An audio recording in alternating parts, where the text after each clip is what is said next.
हरे कृष्ण श्री भगवान उवाच अशोच्यन् अन्वशोच्यस्वं प्रज्ञावादांश्च भाषसे गतासु न गतासु च नानुशोचन्ति पंडिताः। Repeat everyone. श्री भगवान उवाच अशोच्यन् नानुशोचन्ति पंडिताः। अनुवाद ದೈವೋತ್ತಮ ಪರಮಪುರುಷನು ಹೀಗೆ ಹೇಳಿದನು, ನೀನು ವಿದ್ವಾಂಸರಂತೆ ಮಾತುಗಳನ್ನಾಡುತ್ತಿದ್ದೀಯೇ, ಆದರೆ ಶೋಕಕ್ಕೆ ಯೋಗ್ಯರಲ್ಲದವರನ್ನು ಕುರಿತು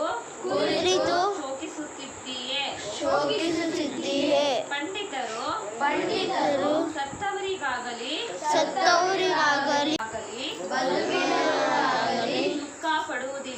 ದುಃಖ ಪಡುವುದಿಲ್ಲ. When Dhritarashtra will speak, Dhritarashtra uvacha. When Arjuna will say, Arjuna uvacha. Sanjay ಹೇಳಿದಾಗ ಸಂಜಯ ಉವಾಚ.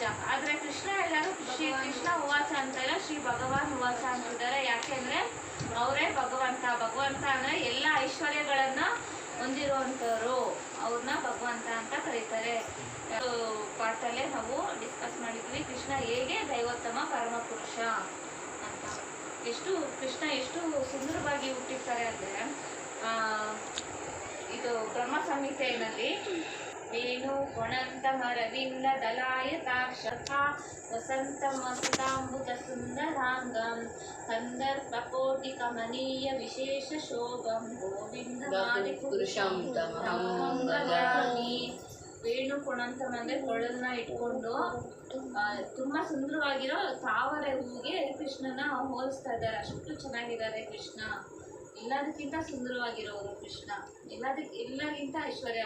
ಇಷ್ಟೊಂದು ಜನ ಕರೋಡ್ಪತಿ ಇರ್ತಾರೆ, ಲಕ್ಷಾಧಿಪತಿ ಇರ್ತಾರಲ್ಲ, ಅದೇ ತರ ಕೃಷ್ಣ ಲಕ್ಷ್ಮೀಪತಿ. ಬ್ರಹ್ಮ ಸಂಹಿತೆಯಲ್ಲಿ ಬ್ರಹ್ಮ ಈ ರೀತಿ ಹೇಳ್ತಾ ಇದ್ದಾರೆ, ಸಹಸ್ರ ಲಕ್ಷ್ಮಿಗಳು ಕೃಷ್ಣನ ಸೇವೆ ಮಾಡೋದಕ್ಕೆ, ನಾರಾಯಣ ಸೇವೆ ಮಾಡೋದಕ್ಕೆ ಕಾಯ್ತಾ ಇರ್ತಾರೆ ಅಂತ. ಚಿಂತಾಮಣಿ ಪ್ರಕರ ಸದ್ಮಸು ಕಲ್ಪಲುಕ್ಷ ಲಕ್ಷಾವೃತೇಷು ಸುರಭೀರಭಿಪಾಲಯಂತಹಂ ಗೋಸಲಕ್ಷ್ಮೀ ಸಹಸ್ರಶತ ಸಂಭ್ರಮ ಸೇವ್ಯಮಾನಂ ಗೋವಿಂದಮಾದಿ ಪುರುಷಂ ತಮಹಂ ಭಜಾಮಿ. ಸಹಸ್ರ ಲಕ್ಷ್ಮಿಗಳು ಕೃಷ್ಣ ಸೇವೆ ಮಾಡೋದಕ್ಕೆ ಕಾಯ್ತಾ ಇರ್ತಾರೆ ಅಂತ ಬ್ರಹ್ಮ ಸಂಹಿತೆಯಲ್ಲಿ ಹೇಳ್ತಾ ಇದ್ದಾರೆ. ಎಲ್ಲಿ ಕೃಷ್ಣ ನಾಮ ಇರುತ್ತೋ, ನಾರಾಯಣ ಇರ್ತಾರೋ ಅಲ್ಲೇ ಲಕ್ಷ್ಮಿ ಇರೋದು. ಎಲ್ಲಿ ಕೃಷ್ಣ ನಾಮ ನೀವು ದಿನ ಹೇಳ್ತಾ ಇದ್ರೆ ಅಲ್ಲಿ ಸಮಸ್ಯೆನೂ ಬರೋದಿಲ್ಲ ನಮ್ಗೆ. ಆ ಥರ ಯಾಕಂದ್ರೆ ಕೃಷ್ಣ ಹೇಳಿರೋದು ಸರ್ವಧರ್ಮಾನ್ ಪರಿತ್ಯಜ್ಯ ಮಾಮೇಕಂ ಶರಣಂ ವ್ರಜ ಹಂತಾಂ ಸರ್ವ ಪಾಪೇಭ್ಯೋ ಮೋಕ್ಷಯಿಷ್ಯಾಮಿ ಮಾ ಶುಚಃ. ಯಾರು ನನಗೆ ಶರಣಾಗ್ತಾರೋ ಅವ್ರನ್ನ ನಾನು ನೋಡ್ಕೊಂತೀನಿ. ಮತ್ತೆ 9ನೇ ಅಧ್ಯಾಯ 22 ಶ್ಲೋಕ ಅನನ್ಯ ಚಿಂತಯಂತೋ ಮಾಂ ಯೇ ಜನಾ ಪರ್ಯುಪಾಸತೆ ತೇಷಾಂ ವಿದ್ಯಾಭಿಯುಕ್ತಾನಾಂ ಯೋಗಕ್ಷೇಮಂ ವಹಾಮ್ಯಹಂ. ಯಾರು ಅನನ್ಯ ನನ್ನ ಚಿಂತೆಯನ್ನು ಮಾಡ್ತಾರೋ ಅವರ ಯೋಗಕ್ಷೇಮವನ್ನ ನಾನ್ ನೋಡ್ಕೊಳ್ತೀನಿ. ಅದು ಒಂದು ಡ್ರಾಮಾನು ಮಾಡ್ಸಾಗಿದೆ, ಎಲ್ಲರಿಗೂ ಅರ್ಥ ಆಗಿದೆ. ಕೃಷ್ಣನ ಸದಾ ಸ್ಮರಿಸಿದ್ರೆ ಎಲ್ಲ ಕೆಲಸ ಏನೇ ನೀವು ಕೆಲಸ ಮಾಡ್ತೀರೋ ಎಲ್ಲ ಕೃಷ್ಣಗೆ ಅರ್ಪಿಸ್ಬೇಕು ಅಷ್ಟೇ. ಮಾಡಿ ನಿಮ್ ಕೆಲಸ ನೀವು ಮಾಡಿ, ಪ್ರತಿನಿತ್ಯ ಕೆಲಸ ಮಾಡಿ. ಮತ್ತೆ ಈಗ ನೀವು ಭಕ್ತಿ ಹೇಗ್ ಮಾಡ್ತಾ ಇದೀವಿ ನಾವೆಲ್ಲ ಮೈಂಡ್ ಡಿಶಾಗಿ ಇಟ್ಕೊಂಡಿಲ್ಲ. ಉಪ್ಪಿನಕಾಯಿ ತರ ಯಾವಾಗ ಟೈಮ್ ಸಿಕ್ತಾಗ ಜಪ, ವಾರಕ್ಕೆ ಒಂದಿವಸ ಟೈಮ್ ಮಾಡ್ಕೊಂಡು ಇಲ್ಲಿ ಬಂದು ಜಪ ಮಾಡೋದು, ನೆನ್ಸ್ಕೊಳ್ಳೋದಲ್ಲ. ಮನೇಲಿ ದಿನ ಮಾಡ್ಬೇಕು. ದೇವಸ್ಥಾನಕ್ಕೆ ಹೋದಾಗ ಮಾತ್ರ ದೇವ್ರಿಗೆ ಜ್ಞಾಪನ ಬರೋದು, ಇಲ್ಲ ಕಷ್ಟ ಆದಾಗ ನೋವು ಬಂದಾಗ ಮಾತ್ರ ದೇವ್ರಿಗೆ ನೆನ್ಸ್ಕೊಳ್ಳೋದಲ್ಲ. ಮೈಂಡ್ ಡಿಶ್ ಮಾಡ್ಕೋಬೇಕಾದ್ರೆ ಉಪ್ಪಿನಕಾಯಿ ತರ ಸೈಡ್ ಇಟ್ಕೊಳ್ಳೋದಲ್ಲ, ಸ್ವಲ್ಪನೇ ಆಯ್ತಾ. ಭಕ್ತಿ ಮಾಡ್ಬೇಕು, ಮೈಂಡ್ ಡಿಶ್ ತರ ಮಾಡ್ಕೋಬೇಕು. ಟೈಮ್ ಸಿಕ್ತಾಗಿಲ್ಲ ಜಾಸ್ತಿ ಹರೇ ಕೃಷ್ಣ ನಾಮ ಜಪ ಮಾಡ್ತಾ ಇರ್ಬೇಕು, ಗೊತ್ತಾಯ್ತಾ. ಯಾವುದೇ ವಿಷ್ಣು ಸಹಸ್ರನಾಮ, ಅಷ್ಟೋತ್ತರ ಶತನಾಮಾವಳಿ, ತಪಸ್ ಮಾಡೋದು, ಯಜ್ಞ ಯಾಗಾದಿ ಮಾಡೋದು, ಉಳಿಸೇವೆ ಮಾಡೋದು, ಯಾವ್ದು ಡಿಫಿಕಲ್ಟ್ ಏನು ಬೇಡ. ಹರೇ ಕೃಷ್ಣ ನಾಮ ಅಂತ ಜಪ ಮಾಡಿದ್ರೆ ಸಾಕು, ಅಷ್ಟು ಬೆನಿಫಿಟ್ ಸಿಗುತ್ತೆ, ಗೊತ್ತಾಯ್ತಾ. ಜಪ ಮಾಡೋಕ್ಕೆ ಟೈಮ್ ಆಗಲೇ ಇಲ್ಲ ಅಂದರೂ ಪರವಾಗಿಲ್ಲ. ನೀವು ರೋಡಲ್ಲಿ ಹೋಗ್ತಾ ಬರ್ತಾ ಮೆಟ್ಲತ್ತಾ ಇಳಿತಾ ಸ್ನಾನ ಮಾಡ್ತಾ ಇವನ್ ಅಲ್ಲುಜ್ಜಿದಿರ ಕೂಡ ನೀವು ಎದ್ದಿದ ತಕ್ಷಣ ಮಲ್ಕೊಳ್ಬೇಕಾದ್ರೆ ಹೇಳ್ತಾ ಇರ್ಬೋದು ಹರೇ ಕೃಷ್ಣ ಮಹಾಮಂತ್ರ. ಕೂತಲ್ಲಿ ನಿಂತಲ್ಲಿ ಹೇಳ್ತಾ ಇರ್ಬೋದು. ಮಾಡಬೇಕಾದ್ರೆ ಮಧ್ಯರಾತ್ರಿ ಎಚ್ಚರ ಆಯಿತು ಅಂದ್ಕೊಳ್ಳಿ, ಆಗಲೂ ಕೂಡ ಹರೇ ಕೃಷ್ಣ ಕೃಷ್ಣ ಕೃಷ್ಣ ಹರೇ ಹರೇ, ಹರೇ ರಾಮ ರಾಮ ರಾಮ ಹರೇ ಹರೇ ಅಂತ ಹೇಳ್ತಾ ಇರಿ. ಹಂಗೆ ನಿದ್ದೆ ಬರೋದಾಗ ಮಲ್ಕೊಳ್ಳಿ, ಆಯ್ತಾ. ಶ್ಲೋಕದಲ್ಲಿ ಕೃಷ್ಣ ಏನ್ ಹೇಳ್ತಾ ಇದ್ದಾರೆ ಗೊತ್ತಾ? ಸರ್ವಸ್ಯ ಚಾಹಂ ಹೃತಿ ಸನ್ನಿವಿಷ್ಟೋ ಮತ್ತಃ ಸ್ಮೃತಿ ಜ್ಞಾನಮಪೋಹನಂ ಚ ವೇದೇಷ್ಟ ಸರ್ವೇ ರಹಮೇವ ವೇದ್ಯೋ ವೇದಾಂತ ಕೃತ್ ವೇದ ವಿದೇಹ ಚಾಹಂ. ಅಂದ್ರೆ ಸರ್ವಸ್ಯ ಚಾಹಂ, ಎಲ್ಲ ಕಡೆ ನಾನಿರ್ತೀನಿ, ಎಲ್ಲರ ಹೃದಯದಲ್ಲಿ ನಾನಿರ್ತೀನಿ. ವೇದಗಳನ್ನ ಸಾರನೇ ನನ್ನ ತಿಳ್ಕೊಳ್ಳೋದು. ಎಲ್ಲ ಏನು 108 ಉಪನಿಷತ್ತು 18 ಪುರಾಣ ಎಲ್ಲ ಇದೆಯಲ್ಲ, ಅದೆಲ್ಲವನ್ನು ನನ್ನ ಬಗ್ಗೆ ತಿಳ್ಕೊಳ್ಳೋಕ್ಕೇನೆ ಇರೋದು. ಅದೆಲ್ಲ ಸಾರ ಭಗವದ್ಗೀತೆಯಲ್ಲಿ ಇಷ್ಟು ಚಿಕ್ಕದಾಗಿ ಇರೋ ಮನುಷ್ಯರಿಗಿರೋ 100 ಇಯರ್ಸ್ ಆಯಸ್ಸಲ್ಲಿ ನಾವು ವೇದ ಪುರಾಣಗಳನ್ನಾಗಲಿ ಉಪನಿಷತ್ತಾಗಲಿ ಎಲ್ಲ ಓದಿ ಮುಗಿಸಿ ಅರ್ಥ ಮಾಡ್ಕೊಳ್ಳೋಕೆ ಸಾಧ್ಯ ಇಲ್ಲ, ಗೊತ್ತಾಯ್ತಾ? ಅದಕ್ಕೆ ಭಗವದ್ಗೀತೆ ಕೊಟ್ಟಿದ್ದಾರೆ, ಇದೊಂದು ಒತ್ತರೆ ಸಾಕು. ಭಾವಾರ್ಥ. ಗುರುವಿನ ಸ್ಥಾನವನ್ನು ಸ್ವೀಕರಿಸಿ ಶಿಷ್ಯನನ್ನು ಪರೋಕ್ಷವಾಗಿ ಮೂರ್ಖನೆಂದು ಕರೆದು ದಂಡಿಸಿದನು. ಭಗವಂತನು ಹೀಗೆ ಹೇಳಿದನು, ನೀನು ವಿದ್ವಾಂಸನ ಹಾಗೆ ಮಾತನಾಡುತ್ತಿದ್ದೀಯ, ಆದರೆ ದೇಹವೆಂದರೇನು ಮತ್ತು ಆತ್ಮವೆಂದರೇನು ಎಂದು ತಿಳಿದ ವಿದ್ವಾಂಸನು ದೇಹದ ಯಾವುದೇ ಹಂತದ ವಿಷಯವಾಗಿಯೂ ದುಃಖಿಸುವುದಿಲ್ಲ. ದೇಹದಲ್ಲಿ ಜೀವವಿರುವ ಸ್ಥಿತಿಯಲ್ಲಾಗಲಿ ಜೀವವಿಲ್ಲದ ಸ್ಥಿತಿಯಲ್ಲಾಗಲಿ ದುಃಖಿಸುವುದಿಲ್ಲ. ಮುಂದಿನ ಅಧ್ಯಾಯಗಳಲ್ಲಿ ಹೇಳುವಂತೆ ಜ್ಞಾನ ಎಂದರೆ ಜಡ ಮತ್ತು ಆತ್ಮ ಎರಡನ್ನು ಮತ್ತು ಇವೆರಡನ್ನು ನಿಯಂತ್ರಿಸುವವನನ್ನು ತಿಳಿದುಕೊಂಡಿರುವುದು. ಅರ್ಜುನನು ಧಾರ್ಮಿಕ ತತ್ವಗಳಿಗೆ ರಾಜಕೀಯ ಅಥವಾ ಸಮಾಜ ವಿಜ್ಞಾನಕ್ಕಿಂತ ಹೆಚ್ಚು ಮಹತ್ವವನ್ನು ನೀಡಬೇಕೆಂದು ವಾದಿಸಿದ.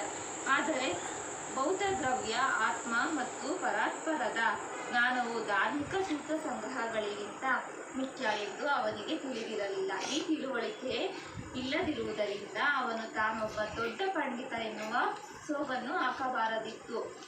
ಅವನು ಬಹು ದೊಡ್ಡ ಪಂಡಿತ ನೀನು ಅಲ್ಲವಾದುದರಿಂದ ಯಾವುದು ಶೋಕಕ್ಕೆ ಅರ್ಹವಲ್ಲವೋ ಅದಕ್ಕಾಗಿ ಶೋಕಿಸುತ್ತಿದ್ದ. ದೇಹವು ಹುಟ್ಟುತ್ತದೆ, ಇಂದು ನಾಳೆಯ ಅದು ಸೋಲಲೆಂದೇ ಸೃಷ್ಟಿಯಾದದ್ದು.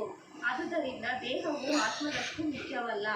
ಇದನ್ನು ಅರಿತವನಿಗೆ ವಾಸ್ತವವಾಗಿ ವಿದ್ವಾಂಸ ಭೌತಿಕ ದೇಹದ ಸ್ಥಿತಿ ಏನೇ ಇರಲಿ, ಇಂತಹ ವಿದ್ವಾಂಸನಿಗೆ ಶೋಕಕ್ಕೆ ಕಾರಣವೇ ಇಲ್ಲ. ಶ್ಲೋಕ 11. ಶ್ರೀ ಭಗವಾನುವಾಚ ಅಸೋಚ ನನ್ಮ ಶೋಚಸ್ವ ಪ್ರಜ್ಞಾವಾದಾಂಚ ಭಾಷಸೆ ಗತಾಸು ನ ಗತಾಸುಂಚ ನಾನು ಶೋಚಂತಿ ಪಂಡಿತಾಃ. The Supreme Personality of Godhead said, while speaking learned words, you are mourning for what is not worthy of grief. Those who are wise lament neither for the living nor for the dead. Hare Krishna. Chapter 2, Shloka 11. Shri Bhagavan Uvacha Ashochan Anva Sochastam Prajna Vadancha Bhashase Gatasu Nagatasuncha Nanu Sochanti Panditaha. ಶ್ಲೋಕ 11. ಶ್ರೀ ಭಗವಾನುವಾಚ ಅಶೋಚನನ್ವ ಶೋಚಸ್ವಂ ಪ್ರಜ್ಞಾವಾದಾಂಶ ಭಾಷಸೆ ಗತಾಸು ನ ಗತಾಸುಂಚ ನಾನು ಶೋಚಂತಿ ಪಂಡಿತಃ. Chapter 2, Shloka 11. ಅಶೋಚನನ್ವ ಶೋಚಸ್ವಂ ಪ್ರಜ್ಞಾವಾದಾಂಶ ಭಾಷಸೆ ಗತಾಸು ನ ಗತಾಸುಂಚ ನಾನು ಶೋಚಂತಿ ಪಂಡಿತಃ. ಗೊಜ್ಜು ಅವಲಕ್ಕಿ ಮಾಡ್ತಾ ಇದ್ದೀವಿ. So first ಅವಲಕ್ಕಿನ clean ಮಾಡ್ಕೋಬೇಕು. ಇದಕ್ಕೆ ನೀಟಾಗಿ ಕಸ ತೆಕ್ಕೊಂಡು ಫುಲ್ ಕ್ಲೀನ್ ಮಾಡ್ಕೊಳ್ಬೇಕು. ಹೀಗೆ ನಾವು ಗೊಜ್ಜು ಅವಲಕ್ಕಿ ಇಷ್ಟು ಹುಣಸೆ ಹಾಕ್ಕೊಳ್ತಾ ಇದ್ದೀವಿ. ಅವಲಕ್ಕಿನ ಈ ಥರ ರವೆ ಥರ ಸ್ವಲ್ಪ ತುಂಬ ಹಸಿಟ್ಟು ಹಾಕಬಾರ್ದು, ರವೆ ಥರ ಇರಬೇಕು. ಮಿಕ್ಸಿಗೆ ಹಾಕ್ಕೊಂಡು ಇದಕ್ಕೆ ಹಾಕ್ಕೋಬೇಕು. ಈಗ ಪೌಡ್ರ್ ಆಗಿರೋ ಅವಲಕ್ಕಿಗೆ ನೆನೆಸಿಟ್ಟಿರೋ ಹುಣಸೆ ರಸನ ಹಾಕಿ ನೀಟಾಗಿ ಕಲಸಿಡ್ಬೇಕು. ಅದನ್ನು ತುಂಬ ನೀರಾಗಲ್ಲ, ಸ್ವಲ್ಪ ಗೊಜ್ಜಲ್ಲಿ ಕಲಿಸ್ಕೊಂಡಿದ್ದೀನಿ ನೀಟಾಗಿ. ಸ್ವಲ್ಪ ತ್ಯಾವಾಂಶ ಇರೋ ಥರ ವೆಟ್ಟಾಗಿ ಅದಕ್ಕೆ ಖಾರನ ಇಲ್ಲೇ ಹಾಕ್ತಾಯಿದ್ದೀನಿ. ಪುಳಿಯೋಗರೆ ಗೊಜ್ಜು ಪುಡಿ ಇದ್ದರೆ ಪುಳಿಯೋಗರೆ ಗೊಜ್ಜು ಪುಡಿ ಹಾಕ್ಬೋದು, ಇಲ್ಲ ಅಂತ ಹೇಳಿದ್ರೆ ಮನೆಯಲ್ಲಿ ಸಾಂಬಾರ್ಗಿರೋಂಥ ಪುಡಿನೇ ಸಹ ಹಾಕ್ಬೋದು. 1/4 kgಗೆ 1 ಸ್ಪೂನ್ ಥರ, ನಾವು 1 kg ಹಾಕ್ಕೊಂಡಿರೋದ್ರಿಂದ 4 ಸ್ಪೂನ್ ಹಾಕ್ತಾಯಿದ್ದೀನಿ. ಅವ್ರ ರುಚಿಗೆ ತಕ್ಕಂಗೆ ಹಾಕ್ಕೊಳ್ಳಿ. ಪಿಂಕ್ ಸಾಲ್ಟು, ಇದು ಹೆಲ್ತ್ಗೆ ತುಂಬ ಒಳ್ಳೆಯದು. ಸ್ವಲ್ಪ ಉಪ್ಪು, ಹುಳಿ, ಖಾರ 3 ನಿಮಗೆ ಎಷ್ಟು ಬೇಕೋ ಅಷ್ಟು ರುಚಿ ತಕ್ಕಷ್ಟು ಎಲ್ಲ ಈ ಥರ ಕಲಿಸಿಟ್ಕೋಬೇಕು ನೀಟಾಗಿ. ಆಗೇನಾಗತ್ತೆ ಅಂದರೆ ಉಪ್ಪು, ಖಾರ, ಹುಳಿ ಎಲ್ಲ ನೀಟಾಗಿ ಅವಲಕ್ಕಿಗೆ ಹಿಡಿಯುತ್ತೆ. ಈಗ ಒಗ್ಗರಣೆಗೆ ಸಾಸಿವೆ ಹಾಕ್ತಾಯಿದ್ದೀನಿ.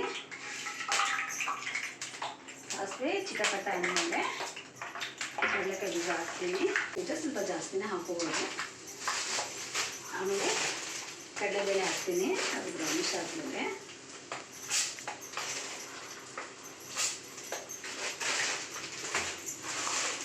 ಆಮೇಲೆ ಸ್ವಲ್ಪ ಉದ್ದಿನಬೇಳೆ,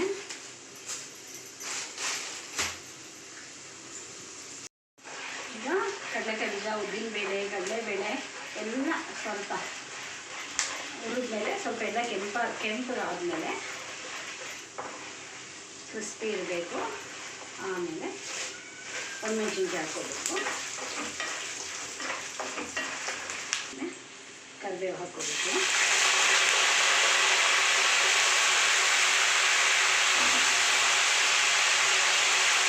ಸ್ವಲ್ಪ ಹಿಂಗೆ ಹಾಕ್ಕೋಬೇಕು, ಜಾಸ್ತಿ ಬೇಡ. ಅರಿಶಿನ ಪುಡಿ ಸ್ವಲ್ಪ ಸ್ಪೂನಷ್ಟು ಅರಿಶಿನ ಪುಡಿ ಹಾಕಬೇಕು.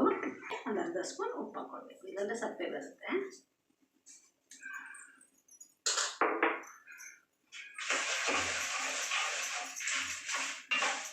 ಇದೆಲ್ಲ ಚೆನ್ನಾಗಿ ಫ್ರೈ ಆದಮೇಲೆ ಕಲಸಿರೋ ಅವಲಕ್ಕಿಗೆ ಕಲಸಿರೋ ಎಲ್ಲ ಉಪ್ಪು, ಹುಣಸೆಹಣ್ಣು, ಬೆಲ್ಲ ಎಲ್ಲ ಹಾಕಿ ಕಲಸಿರೋ ಅವಲಕ್ಕಿಗೆ ಈ ಒಗ್ಗರಣೆನ ಹಾಕಬೇಕು. ಕೊಬ್ಬರಿನ ಎಲ್ಲ ಒಗ್ಗರಣೆ ಹಾಕಿದ್ಮೇಲೆ ಕಡಲೆಕಾಯಿ ಬೀಜ, ಕಡಲೆಬೇಳೆ, ಉದ್ದಿನಬೇಳೆ, ಒಣಮೆಣಸಿನ್ಕಾಯಿ, ಕರಿಬೇವು, ಹಿಂಗು ಎಲ್ಲ ಒಗ್ಗರಣೆ ಆದಮೇಲೆ ನಿಮಗೆ ಒಂದು 1/4 kg 1 ಇಡಿ ಅಂತ ಅಂದ್ಕೊಳ್ಳಿ. 1 kgಗೆ 4 ಸಲ ಹಾಕೊಳ್ಳಿ. ಕೊಬ್ಬರಿ ಹಾಕಿದಷ್ಟು ರುಚಿ ಇರುತ್ತೆ.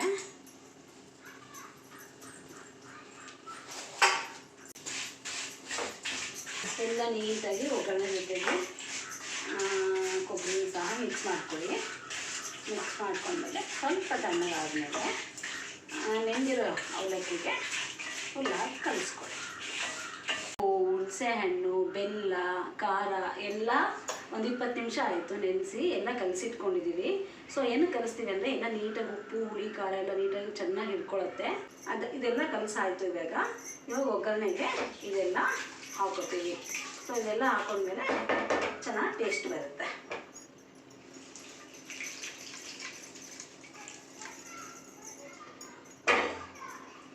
ಸೊ ಎಲ್ಲ ಹಾಕ್ಕೊಂಡು ಈಗ ಕಲಿಸ್ತಾ ಇದ್ದೀನಿ ನೋಡಿ.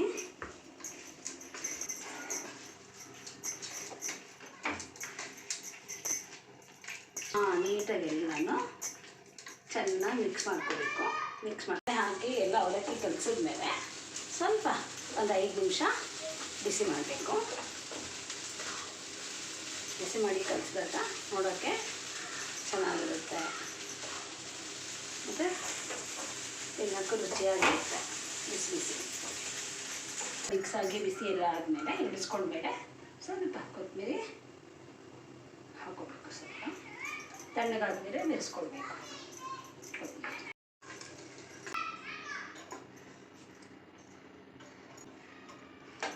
ಅಷ್ಟಂಗೆ ಆಮೇಲೆ ಮಾಡ್ತಾ ಇದ್ದೀವಿ. ಅವಲಕ್ಕಿ, ಬಾಳೆಹಣ್ಣು, ವಾಟರ್ ಮೆಲನ್, ಕರ್ಡ್, ವಾಟರ್ ಬೇಕು. ಹರೇ ಕೃಷ್ಣ ಹರೇ ಕೃಷ್ಣ ಕೃಷ್ಣ ಕೃಷ್ಣ ಹರೇ ಹರೇ, ಹರೇ ರಾಮ ರಾಮ ರಾಮ ರಾಮ ಹರೇ ಹರೇ. ಸರ್ವಂ ಕೃಷ್ಣಾರ್ಪಣಮಸ್ತು.